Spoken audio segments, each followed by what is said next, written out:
What's going on, everybody? Welcome to the latest episode of the LA Report with your co-hosts, Eris Morrison and Linjo Kilo. Thank you Yes, guys for rocking sir. with us for our latest episode. This is episode 16, and today we have a very special guest on the line, Dr. April B. Yes, indeed. Yes, indeed. Dr. Hello. April B is here. Thank you so much for joining Thank you our for show. allowing me to be here. Oh no, for sure. Now, before we deep dive into the topic, we got to give y'all a brief overview on who exactly Dr. B is. Dr. April B is a wellness and strengths coach, writer, transformational speaker, and a photographer, as well as a doctor of social work. Dr. B has interest in criminal justice, mental health, advocacy for the Black community, and educating the youth. Dr. B is the founder and CEO of the Raw Honey Wellness and Coaching LLC, which uses artistic expression and therapy to liberate people from social norms and create wellness in communities. She is currently the creative director of the Breathe Project, a platform that provides expression and context to the experiences of Black men in the hopes of liberating them from the expectations of social and cultural norms, and to invite Black men into cultivating their greatest quality of life. Now, without further ado, Dr. B. Thank you. Thank you so much. Thank you for that wonderful introduction. Oh no, for sure. Thank you. Thank you. Now, before we deep dive into our topic, I want you to speak a bit more about the Breathe project. I've been noticing um, a lot of your posts on social media. We can talk about it amongst ourselves briefly, but can you tell the people more about what exactly the Breathe project is and how you got into it? Sure. So I was just sitting down having a conversation with one of my friends about 2 or 3 years ago, and he was telling me, I just kind of had like back-to-back stories, but he was telling me how he, as a Black man, went through sexual assault as a kid, sexually or molested by a woman when he was younger. And, he told his uncle about it, confided in him, and his uncle was like, well, was she fine?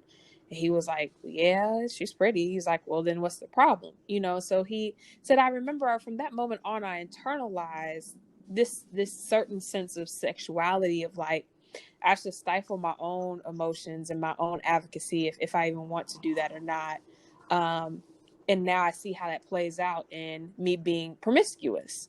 So then another guy kind of jumped in and said, yeah, I have these issues of my mental health and my relationship with my father, as well as my promiscuity really impacted how I am in marriage. So now, like, I don't even feel like I'm loving my wife. I feel like I'm lusting my wife. I wish I could love her, but I don't know how, and there are these narratives that kept coming up over and over and over again. And I just recognize, like, there's another layer to Black men that they say, I'm just doing stuff and I honestly don't know why, but I don't have the time, space, energy, or just the validity to unpack that, to breathe, and that word is used so often, especially with the things happening in our community of like, I can't breathe.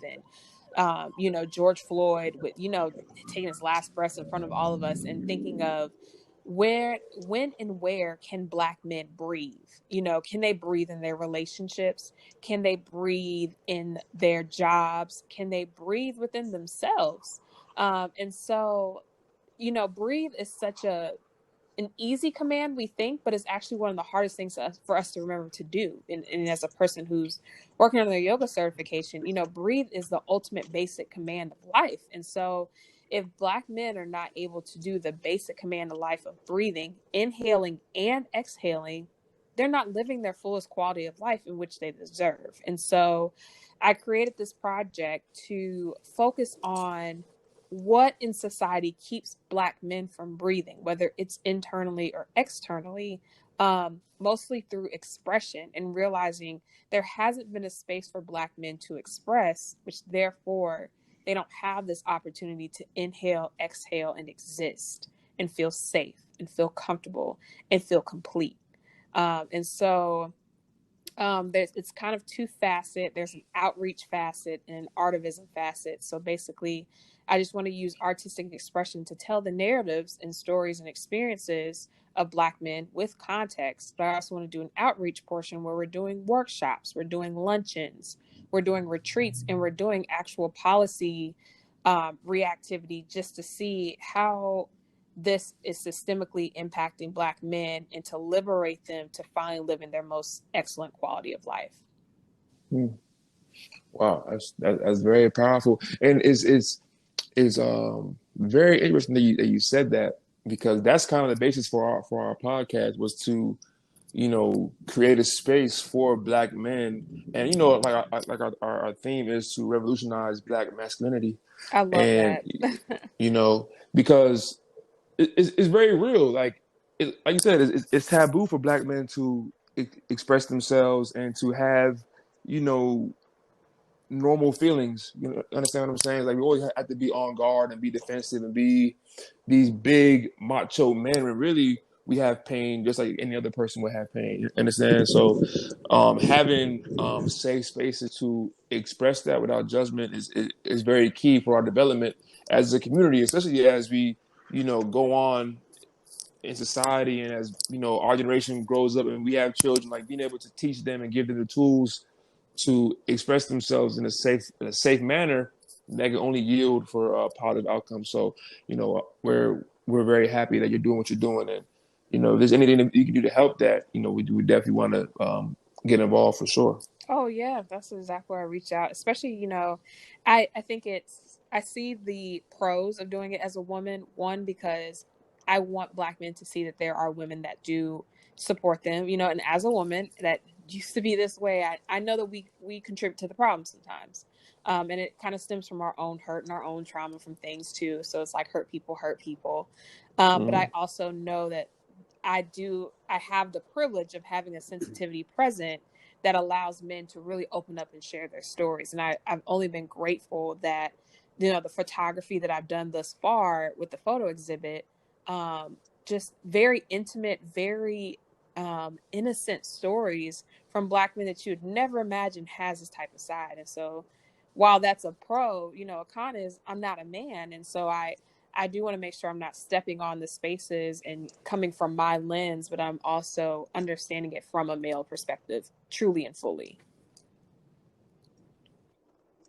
I think that's absolutely, like what Linda was saying, absolutely great and necessary work that you're doing. How would you say did you how would you say that you actually kind of got into doing this, from the standpoint opening yourself up, allowing yourself to be more open to, I guess, these feelings of like what Black men have been going through, just with respect to some of the things that I guess some women feel as though some of these topics that you're touching on, Black men sometimes use as an excuse for some of their behavior. So, like, how did you get to a point of saying, you know what, these are real experiences that these men are facing, to allow their stories to really come to fruition like I that? think what really has inspired me one is my dad. I think like he is the poster of it all. I grew up, my mom was completely disabled, and my dad, was my primary caretaker. And so just having his story, overcoming incarceration and drugs and alcohol, and the daddy that I saw, and the world saw him. He was big and buff and dark skinned, so everyone's like, "Oh, does he beat up on you? Does he sexually assault you?" And I was just like, "What? My dad is a teddy bear. Like, Wow. he is the most tender. Wow. He cries in movies with me. Like, he raised a daughter and took care of my mom. So." He is a teddy bear, and to know that society, no matter like what you do as a Black man, society already has you boxed up and ready to go, ready to ship you off to wherever land that they make you up in. And just like being in a relationship for a long time and seeing the mistakes I made of um when certain attributes were presented, whether it's like quietness, or whether it's, choosing not to have this conversation in this way, or the way that love was shown, because it didn't match how I did it, I saw it as wrong. And honestly, I just had to humble myself. I just had to come to God and say, Lord, give me a humbled heart. And part of that humbled heart was like, you have to listen to people's stories, because I know how it feels to be unheard and misunderstood. And so I said, okay, I literally just said, I don't think Black men woke up one day and didn't want to be faithful, you know, or didn't want to communicate. I don't think they did that. So what got them here? And I'm that type of person. Like, I love to know people's backstory of, how did you get here? I know you're not just this type of person. No one is. So what happens to Black men internally, in the house, in our culture, externally, that leads Black men to this space, especially when they say, I don't even want to be like this. I don't know why I'm like this. Then it really shows, okay, something else is going on. And I wanted to know. Wow, I definitely appreciate that answer because, like I said, I mean, I think so often in our society now it seems like it's the Black man versus the Absolutely. Black woman. We're not on this united front that way that we should be. We talk a lot about unity, but yet, I mean, even just as an aside, you know, we talk about just how important Black women were to just this presidential election, and it seems like certain respects, you know, we're taking the time to talk about or tear each other down. I just appreciate your perspective and your ability to kind of recognize that these things that these conversations need to be had on and listened to on both sides. You know, like I said, we listen to a lot of the things that our Black women go through as far as the situations and scenarios that they have been put in. I think it's equally as important to have this conversation in the work that you're Thank you. doing. So I Thank you for appreciate saying that that. answer. So there was one part that you mentioned a little bit earlier, how you were talking about come to you and they say they don't know why they act the way that they do. And in some instances, they don't even want to act the way that they do, but they just can't help themselves, or they don't know to do certain things. And I found that to be very interesting because, you know, I even had that question with myself, like why do men do some of the things that we do? You know, like what happened down the line to get us to this point. So I want to ask you, like, based from on your experience, what answers or what explanations have you come across that can explain why Black men do certain things? I think, like, kind of just the basis of everything. I think it is like, I think it's a lot of things, of course, that filters into it. As I kind of mentioned, you know, internalized ideology. So I really like to focus on intergenerational trauma, which basically these are practices, behaviors, thoughts, experiences that are passed down from generation to generation that literally live inside of our DNA, especially as Black and Brown people. Um, and so the things that the theory is, the things that our ancestors had endured physiologically is lodged into our body. And so from the moment of conception, we have that reaction, that response to whatever our ancestors went through. So whether that's impulsivity, whether it's anger, whether it's fear, whatever it may be, that's already lodged into our body, into our composition. And so then we have to do things to liberate ourselves from it, whether it's meditation, whether it's therapy, whether it's renewing narratives and renewing thoughts. So I think that's one, is just literally from birth, you're kind of stuck with it until you are liberated from it, which is, that's a hard thing to say, to know, like, dang, I was born with this. Two, I think cultural norms and gender norms really play a part in it. So, Black men being hypersexualized, and I think it's that's merry-go-round of women hypersexualize Black men because they're seen as hypersexualized, and we think like, oh, that's the only thing they want to do with us.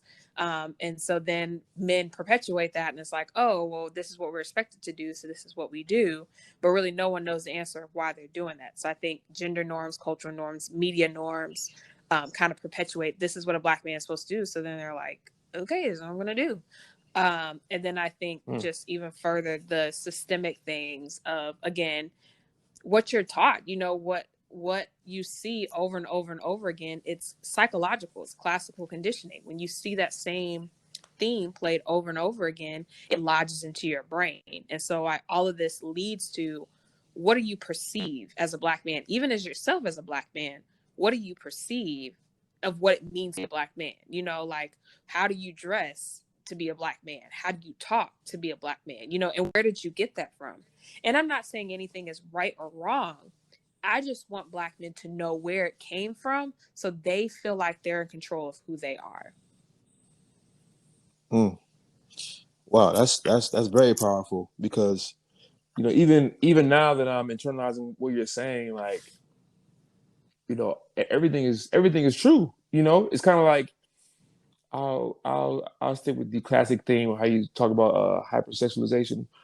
About we see on TV that the men that are most celebrated are the men that have the most women, or that can be pimps, that can do this, that can do that. Mm-hmm. Basically, whoever can do their best impression of the future. That's who is glorified as being a good black man, and that has led so many of us astray. And like you said, that plays on our subconscious, and we think that's okay. I mean, really, it's not.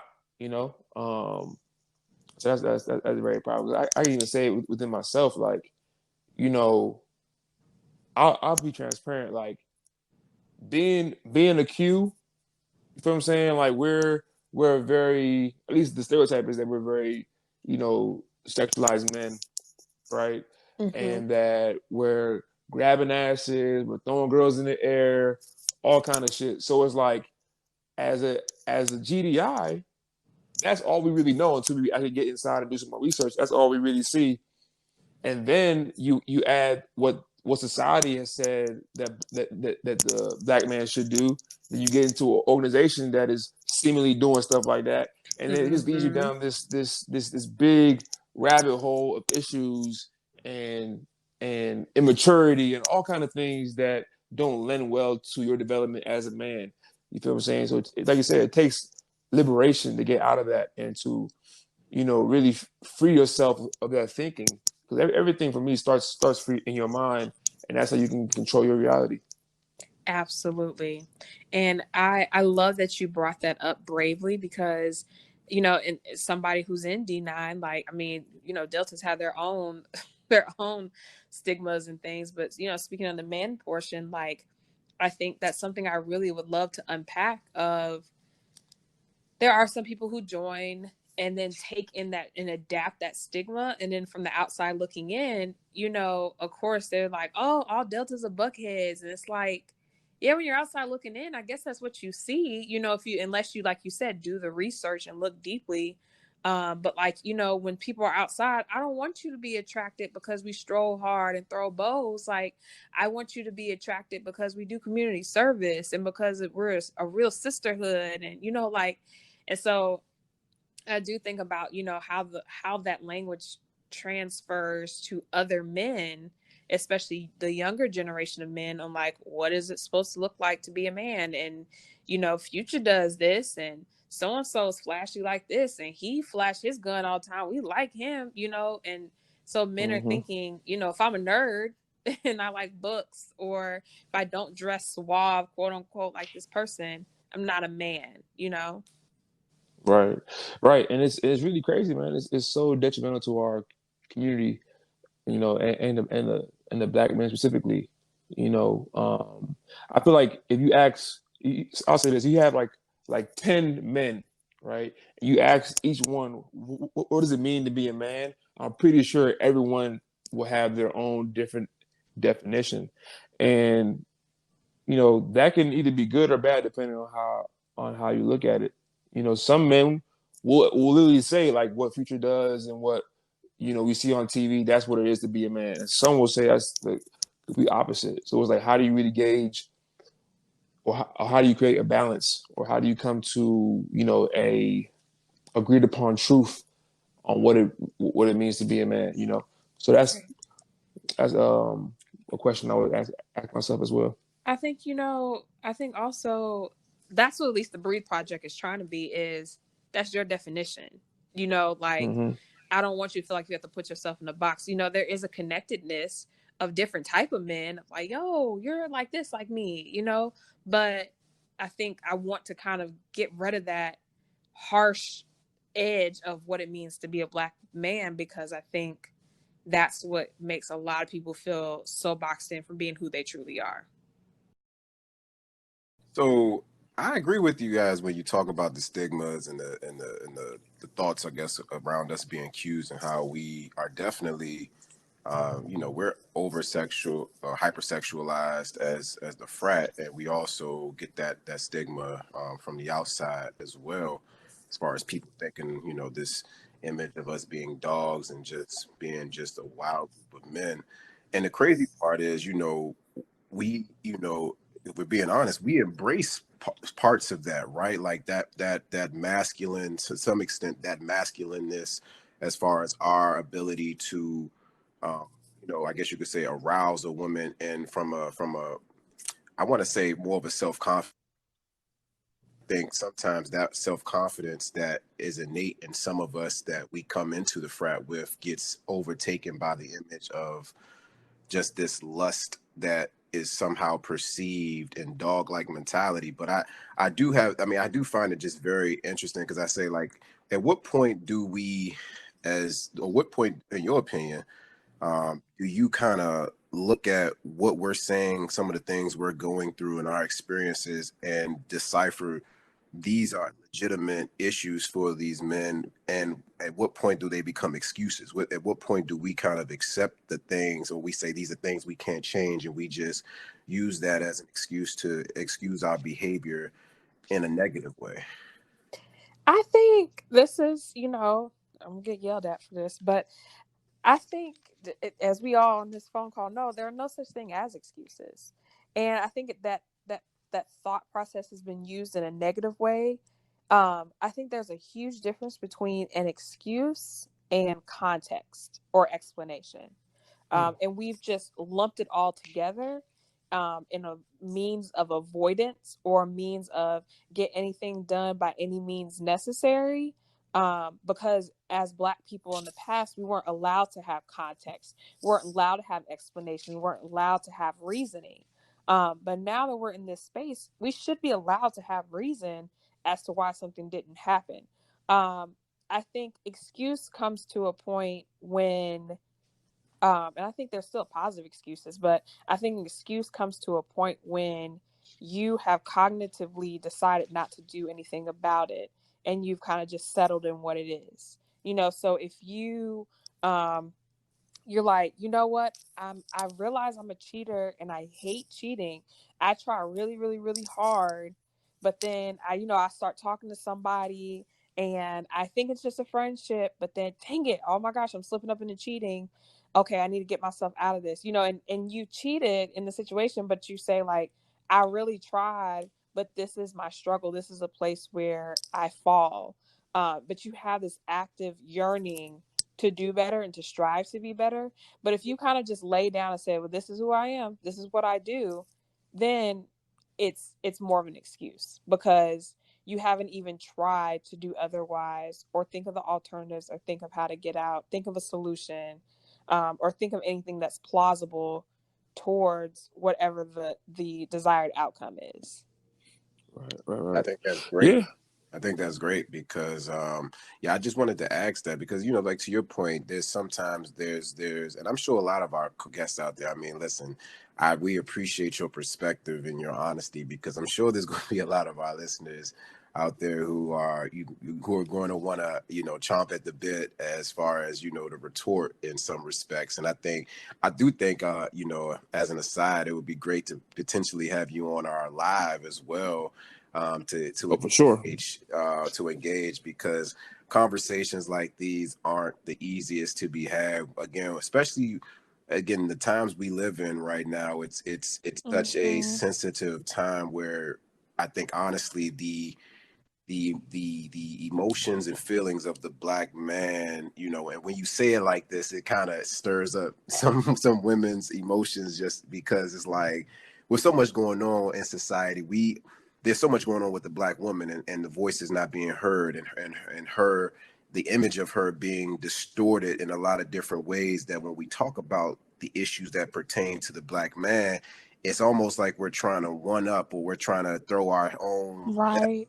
pot Mm-hmm. distorted. And it's like, well, why we can't have this where we're focused in on this? And that's like, there's just a collective amount of issues that if you don't really discuss everything, you miss out on something, and you miss out on the reason why another thing is actually happening as well. So I Mm-hmm. do appreciate this convo, because like I said, it's very important, and I'm sure a lot of people would love to just have an opportunity, and I people should listen to you because this is your expertise. You have been Thank you. trained in this. You know, some people are emotionally charged, and I think while being Right. emotionally charged, we got to be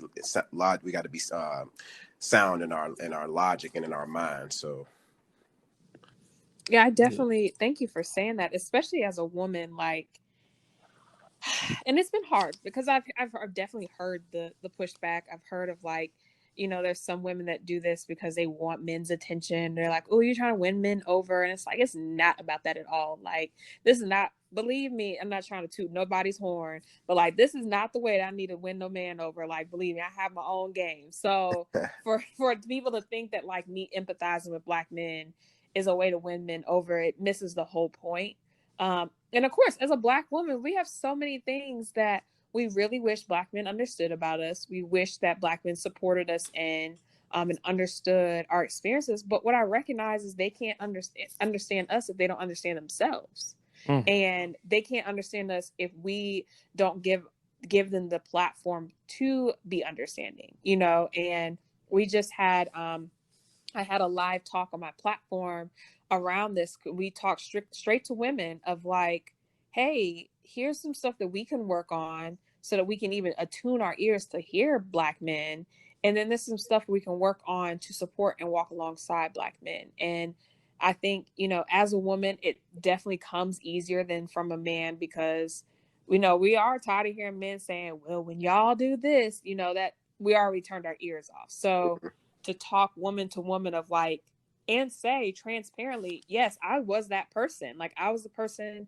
My family taught me, you don't say you're wrong to a man. Like, never. You don't ever tell a man you're wrong, because you are the woman, you're the weaker species. And so if you give him any more ammunition to make you even weaker, like, you're losing the race. And I realized at the end of the day, like, I'll always be losing the race if I'm only looking to protect myself.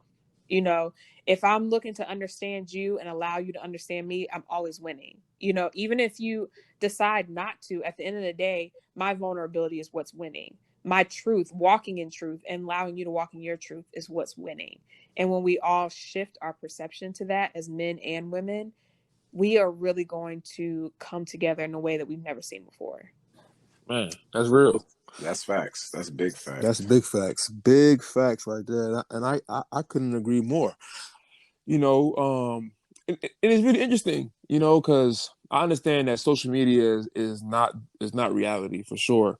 But, it's like I see so many people just over and over again projecting and putting the finger in, putting all these negative energy into the air instead of coming from a spirit of understanding. I think, that's kind of the same thing that we want white people to do. Is like, we want y'all to Yes. understand. You Oh feel what my I'm saying? gosh. Yes. I say that all the time. I'm like, y'all want white people to understand us, right? Exactly. Like, you Right. want them to humble themselves and get some integrity and this, and that. Why can't we do that? I don't understand. Like, why can't we do that in other situations? Like, and there are different, we think only of the systemic privileges, like men to women, Black to white. But there's emotional privilege. Women have emotional privilege over men. We can cry and it be okay. We can throw stuff and it be okay. We can have a whole breakdown. We can get angry. Well, not Black women, but we can express a little more, versus if a Black man even shows an inkling of that, we're like, what's wrong with that man? Go get a psych ward. Like, so we don't want to recognize that, although yes, there's a physical dominance, there is an emotional privilege that we hold as women, and sometimes we use that irresponsibly. Word. Yeah. So speaking to that emotional privilege, based off of your expertise, like, what kind of advice can you give men, Black men in particular, on how to express their emotions in a way that it won't get shunned as, nigga, oh, you being soft, or nigga, you acting like a bitch, or whatever the case is. Like, what kind of ways can we express ourselves or express our emotions without it being thrown off to the side? I think it's not about how you express it, it's who you're expressing it to. I think too often we are giving the credit and the validation or affirmation to the other person to validate how we express something. When you express something, yes, it's supposed to reach the person. Like that's the end goal for sure.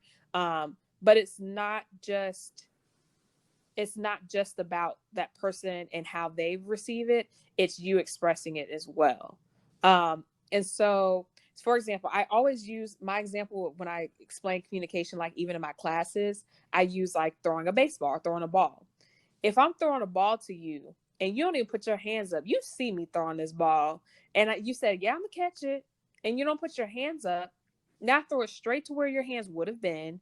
I threw it just softly enough, just gently enough. And you still decided not to catch it. We're not meant to play catch together. And that's okay. And I think oftentimes, because of the deficit of communication that men have, men choose to try to put themselves in situations where they're communicating to someone where maybe they're just not meant to play catch with.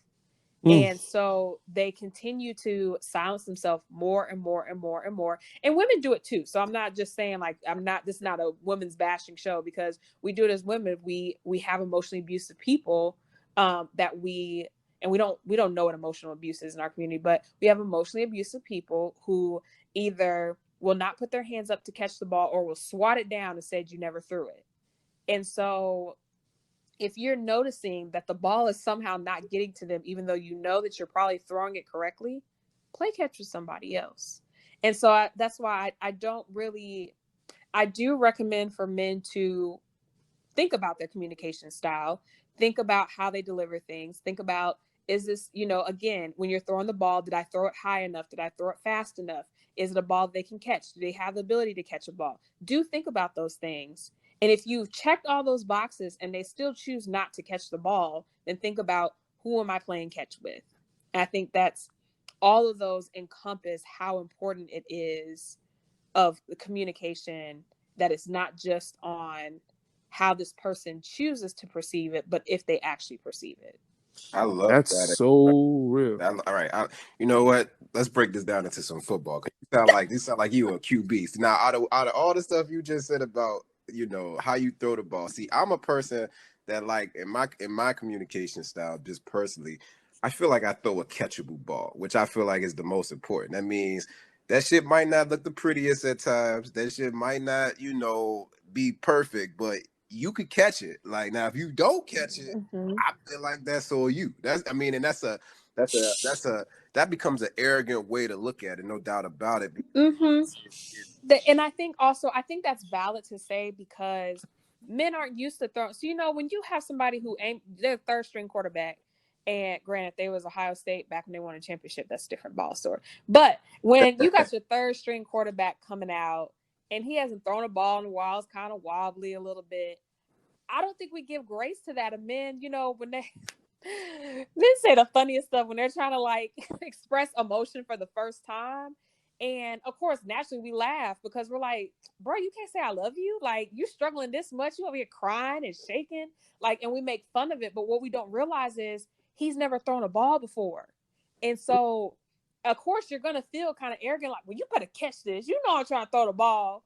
But at the same time, again, who are you playing ball with? Now realize, bruh, if that ball is wobbling that hard, it's going to be really hard for me to catch that. Like, and if I drop it, I'm sorry, I'll pick it back up.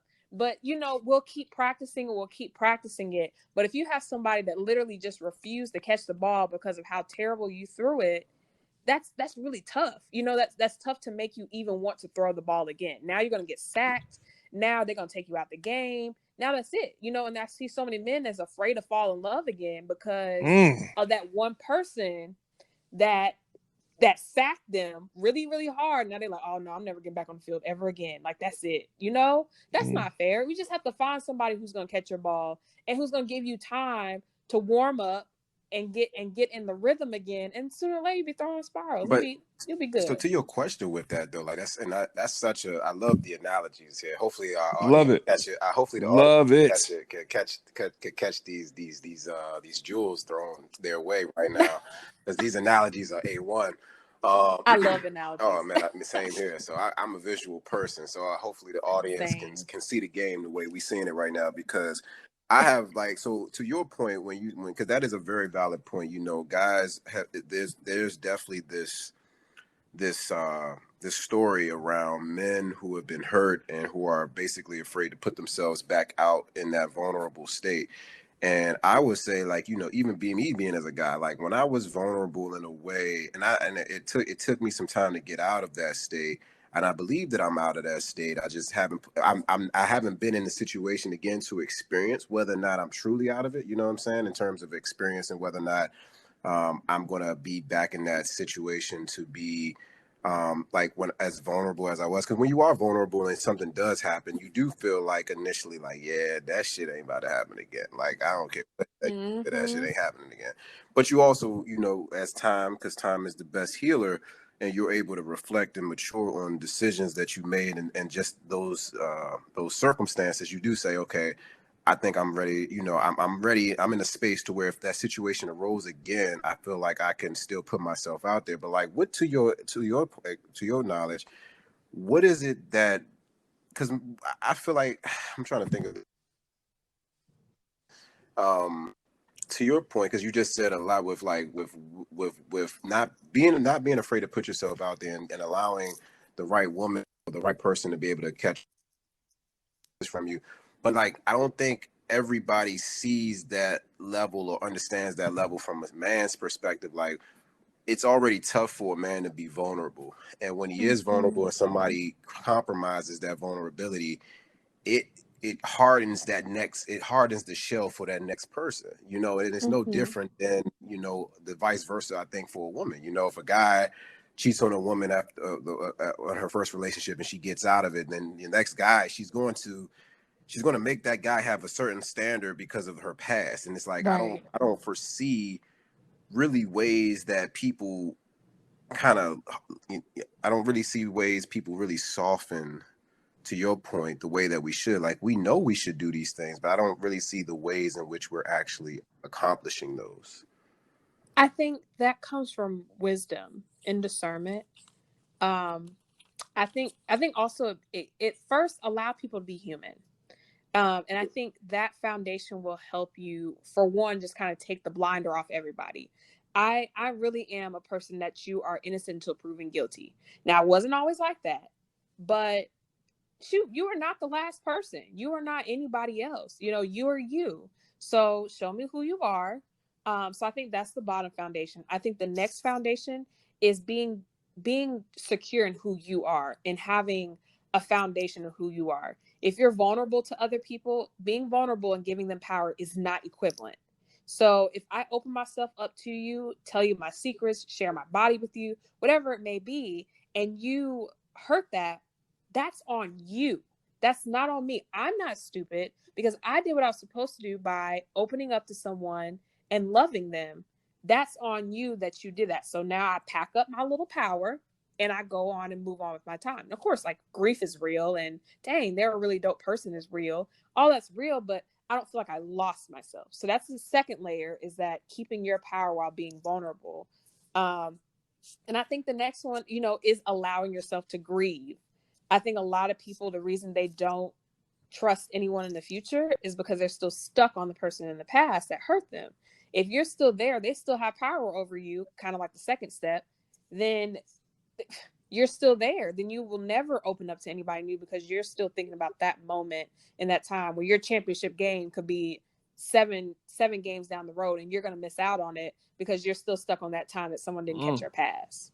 Um, and then going even further, using wisdom and discernment. Okay, I'm back out here. I'm about to be back in the game. Well, what attributes did that person have that made them not want to catch my ball? They didn't put their hands up. So if I see somebody down the field and they did not put their hands up at all, why am I going to throw the ball right back to them? Even though it's a whole different person, why would I throw the ball to somebody else who did not put their hands up? So then we're like, man, all niggas ain't ish, or all girls do this and this. Like, no, you just keep picking the same Mm. ones. So you have to take that time and discern, what did I do? What is it? And sometimes it's something subtle. Sometimes it's something that heals our wounds of, like, I heard somebody just say today, like, I like a woman with an attitude because I thought it showed strength to me. We have those little quirks and things that we're attracted to. Maybe she's fine, and that's just simply it. Maybe she has this and this, that going on, and I led with that thing versus going into, wait a minute, who's going to catch my ball? Forget all this other stuff. Forget who looks fancy. Forget who has those really nice gloves on. Forget who does the showtime in the end zone. I need to know who's going to catch my ball, because that's what's going to sustain. That's what's going to make me win. That's what's going to make us a great team. And when we sit and take that time to do that before we go out, on top of grieving, on top of being vulnerable and getting your power back, and on top of understanding that people are human and being able to communicate, we would be a lot better at this whole entire game. Yo. I gotta clap my hands with that one, yo. Gotta clap my hands with that one, yo. Hey, real talk. Listen, that right there is the key. I wish every person that I ever seen put a meme about relationships, about black men not being shit, black women not being shit, whatever the case is, I wish they could listen to that right there, because that is so powerful. For real. But you know, Man, it's crazy, bro. I can't put in the words right now. I love it. I love it. nah, but you know, and everything you said is so true. And I think what we also, so to my experience, I think people lack the keys that you said. I think people really lack wisdom and being able to discern shit. I think not a lot of people do enough reflection on their past before getting into their future. I don't think we do that as a people enough. And I think that definitely haunts us in our decision making, because we aren't able to see the patterns that we constantly seem to fall into. And they tend to be really detrimental. But like everything you said is A1. It's on point without question. I just don't think that enough of us take the time out. And I think it's because I think it just goes back to just a lot of things you said, intergenerational curses, just things that we feel innately feel like they are what they are. And we got to admit this part. I love to hear what do you think about the fact that we love toxicity? Like this is something that's real. Like people love toxicity. And again, like so this is my month. I'm a Scorpio, and I always have these Oh conversations. gosh, that's why you talk about toxicity. But it's the Oh thing though. But goodness. it's the thing. I try to tell people, I'm like, so I meet a lot of Scorpios, and I'm like, we have a lot of traits and a lot of things in common. But I always tell them though, there's a spectrum. Like 0 to 100. Like me and you might have the same traits, but I might be at a 6. You might be at a 10. You might be at a 5. I might be at a 50. It's a spectrum. And I feel like when it comes to toxicity, believe it or not, I feel like that's something that we don't really talk. We talk about it in the negative sense, but we don't embrace it in terms of people actually liking that shit. Because me personally, I'm a chill guy. Like I don't like drama and none of that shit. Toxicity, I feel like I don't consider myself to be a toxic nigga, to be honest with you. I really don't. I mean, if you ask other people, I'm sure they might have something to say about that. But me personally, I don't see myself as that, because I don't like I don't like drama. I don't like doing that backwards. I don't argue with people. So that might be my toxic trait. I might do something that you don't like. I'm not about to argue with you. I'm gonna say we can discuss it, but I'm not about to go backwards and forwards with you, because I don't really see the end game in that. I feel like that is leading us to some more toxic shit that's just going to be what it's going to be. But I do want your thoughts on what role does toxicity play on everything that you just said? Because everything you said is what I call the ideal. And I say there's idealism and then there's the realism. And I feel like the realism has a lot more toxic shit that we talk about. Oh, we don't like this. And especially about niggas. Niggas are toxic, but you going back to We love that word. but you going back to that toxic nigga. You know what I'm saying? Because again, going back to that intergenerational trauma and things that we grew up in. And I hate saying like, oh, our trauma just like dictates everything, but it's there. And a lot of times like toxicity feels good. Like it's pleasing in some ways, especially when it's what we know. And a lot of times it's these subtle things that we learn from our parents and seeing the relationships with them. It's just this subtle like sexiness of the ego that I'm doing. So I'm telling you, like it's it's something about it that, and what it does is it fuels false Mm-hmm. power. That's what the sexiness is. It gives you this false power. Like, so example, I said this in my last podcast.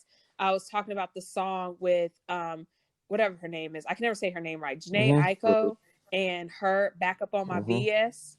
I said I could not listen to it. I could not let myself listen to it because it feels good when a nigga do you wrong and he want to do what he want to do. Bet I'm be back up on my BS. Let me see what your best friend. Let me post these photos with my booty poking out so you can see, and let me make sure that I accidentally send it to your story and your friend put it on Hey, their yo, story hey, and be like, oh, look how fine he.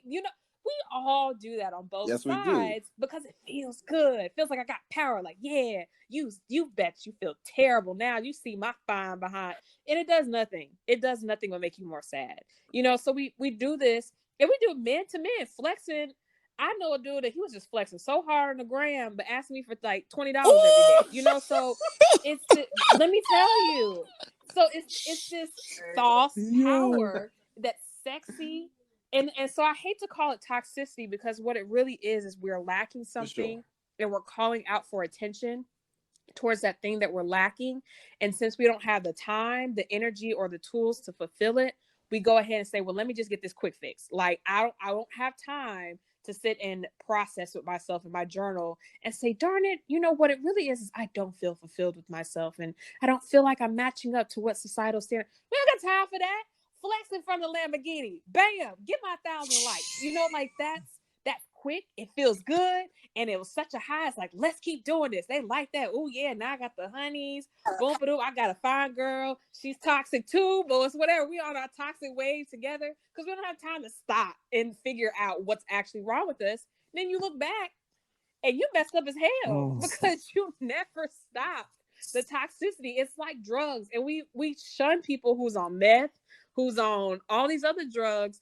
But this false sense of power, that's a drug because you lose full sense of real life. Mm. Full sense. Hey, look, man. That's I really, and I lost words because I'm just hearing so much truth, and I really appreciate what you're doing right now because it's so real. Because you know, I can name people that do the same thing within my Man. own life. Like like I can like yeah, he does that, she do that, but I know what the real is. You understand what I'm saying? And it's so Right. crazy that when you try, I'll be honest, even when I try to like say, look, bro, like maybe you should do something different, like try to do something a little different that can really benefit you instead of trying to fake like this or do that. It's like they don't want to hear anything that I gotta say. It's like I'm attacking their character when I'm just trying to bring things to the forefront that can help them be a better person. Because you know what I'm saying? No, they don't want that because then you have to face things. Like you have to face what, because it ain't just I don't feel secure in myself. Now you got to face I don't feel secure in myself because this is what happened with my family, or this is what happened to somebody who loved me, or this. You have to unpack some stuff that you don't want to go there. That our traumas are so tightly linked that it's like if I touch the little hem of this, I'm thinking about my grandma. Like, and so people are like, I don't want to go there. That's not what I'm here for. Just let me get my fix. It's like talking to an alcoholic, and that's why, my background was also in addiction. That's why I never shame anybody with an addiction, because truth be told, we all mm, have it a little bit.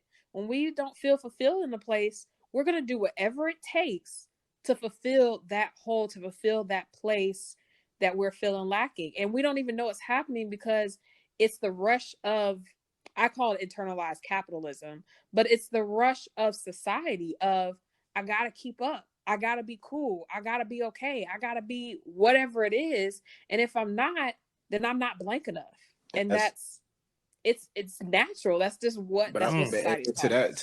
that powerful point for me, it's like, man, like so like I post a lot about like financial literacy and stuff like that, like specifically, that's my passion area. That's something that I want to do specifically for the Black community as I continue to become more educated in it myself. But it's like it's the part where if we don't heal or acknowledge those traumas, those deep entrenched traumas within us, and to your point, we choose not to because it's just easier to get those quick fixes. I mean, it's like you're not going to grow. Like obviously, you're going to stay in those spaces, and it's like that's what hurts to see a lot of people in. You know what I'm saying? It's like, how do we figure out ways to grow? Like so many people I know, like I'm not the richest dude at my age by no stretch of the imagination, but I do know I come from very humble beginnings. I have very clear indications of like me being in situations where I had nothing, and now I'm at a point where I have something. But that took discipline, acknowledging shit that I was doing was fucked up and was stupid, and I've had to change my whole thought process and my behavior around those things. But that's the only way growth is going to come. I could sit there and, to your point, do things, stunt for Instagram or stunt for this person, stunt, but it doesn't. To your point, like you feel empty. I feel like, to me, I guess, and I guess for everybody is obviously different.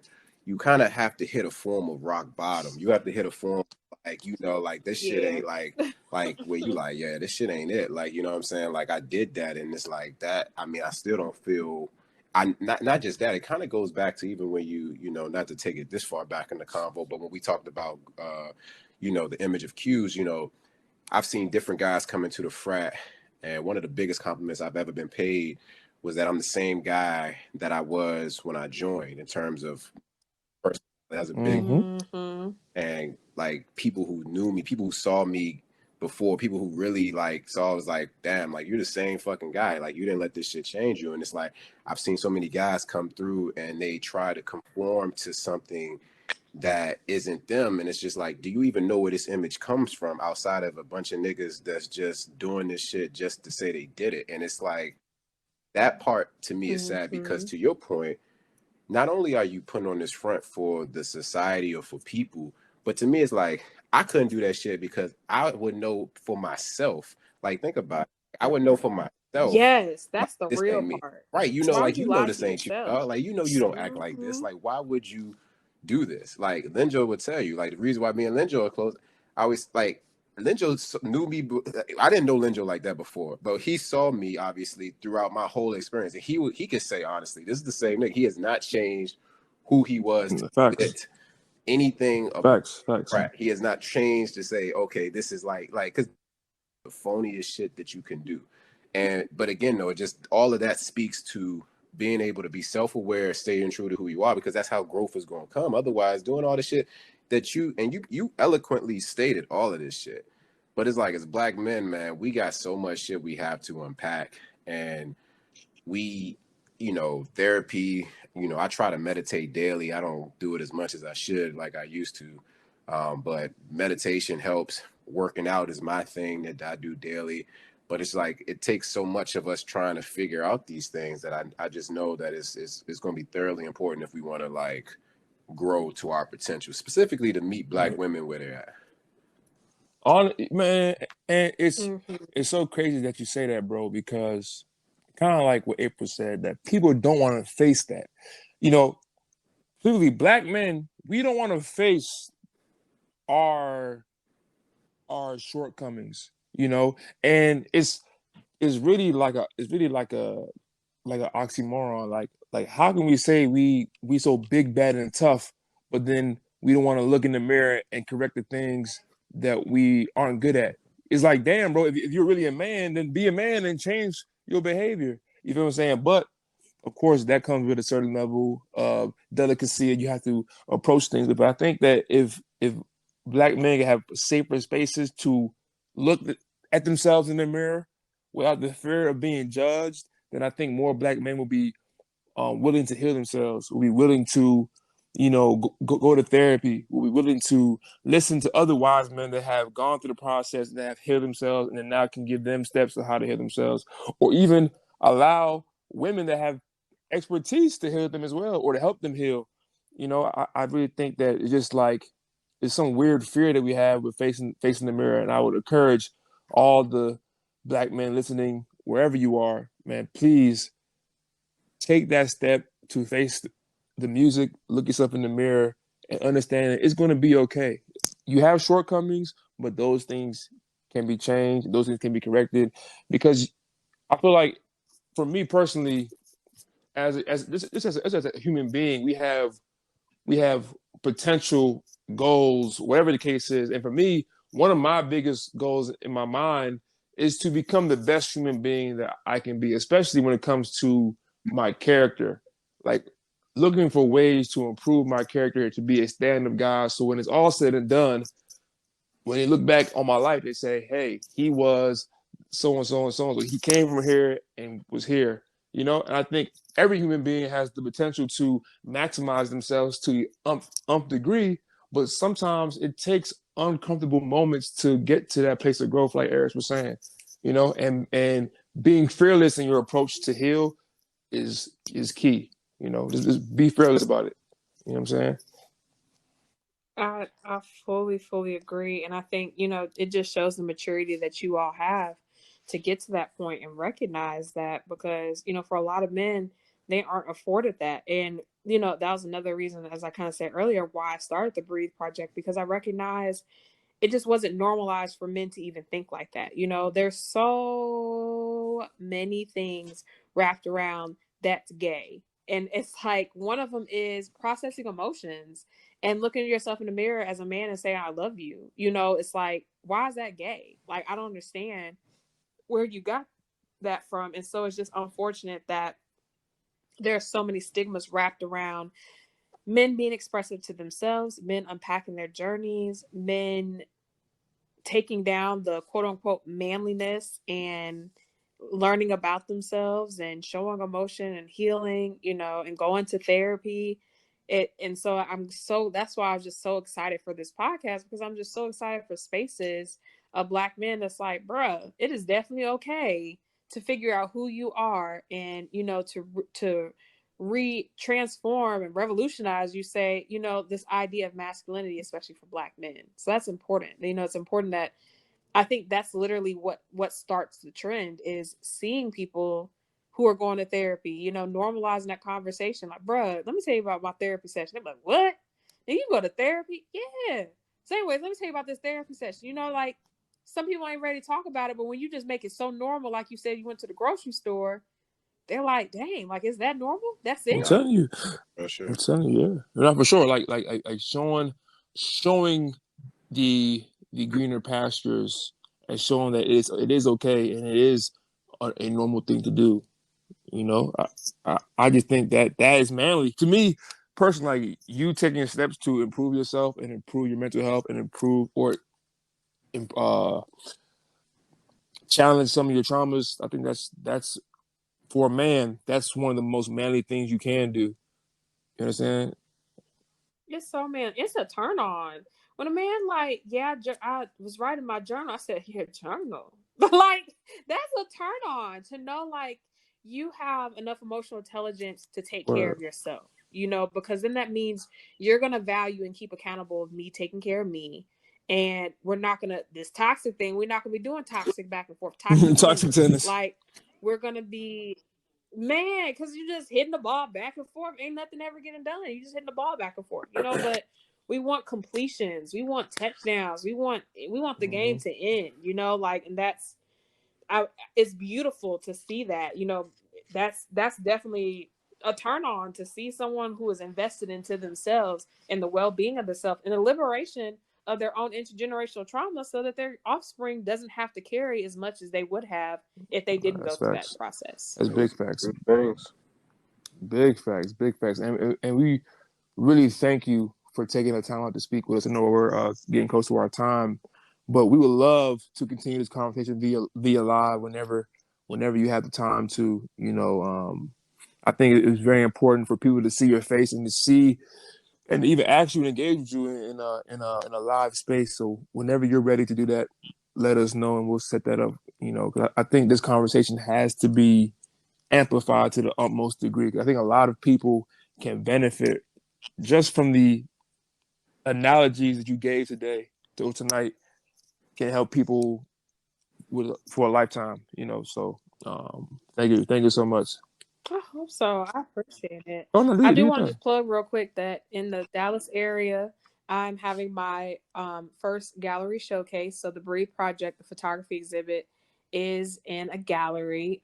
So the exhibit is on Saturday, December 12th from 2 to 5. Tickets are on sale for $25. So I'm excited because this is like my first ever gallery thing. Can't believe it's in a gallery. Only been doing this for 3 months. So for sure. Give them your social media and everything so they can follow you and keep track with the project and then everything you got going on. Yeah, so my personal Instagram is dr.aprilbee. The Breathe project is like hosted by my parent thing, which is my platform, Raw Honey Wellness and Coaching. So that Instagram is rawhoney_pf, and you can, on both pages, you'll find so much information about the Breathe project and just about any initiatives I'm doing. And then the website for Breathe is www.rawhoneypf.com/breathe. So any of those 3 places, you can find tons and tons of information about the Breathe project and keep up with it. I haven't gotten to the place yet where I want Breathe to be its own entity yet. It's still connected to Raw Honey, so most of the stuff you can just follow through the Raw Honey page and learn more about it. For sure. We'll definitely talk online. I definitely want to get involved with that Breed project for sure. Absolutely. For sure. Please do. Yeah, I'm still looking for people to pictures to be taken. So if you ever in town, between us both going out of town, whenever you're in town, please do. Will do for sure. Will do. Anything else, Harris? No, I definitely appreciate you taking the time out, and like you said, I look forward to being able to be a part of these projects with you moving forward, and definitely getting on live to expound on this conversation with our audience. So thank you so much for your time this evening. Thank you again for having me. Like I'm super grateful to even share anything. I really hope that it resonates with someone. Know that like this is always coming from humble grounds. It's not me beating down anybody, just hoping to only uplift and inspire someone. Yes indeed. And with that, we say peace. Peace.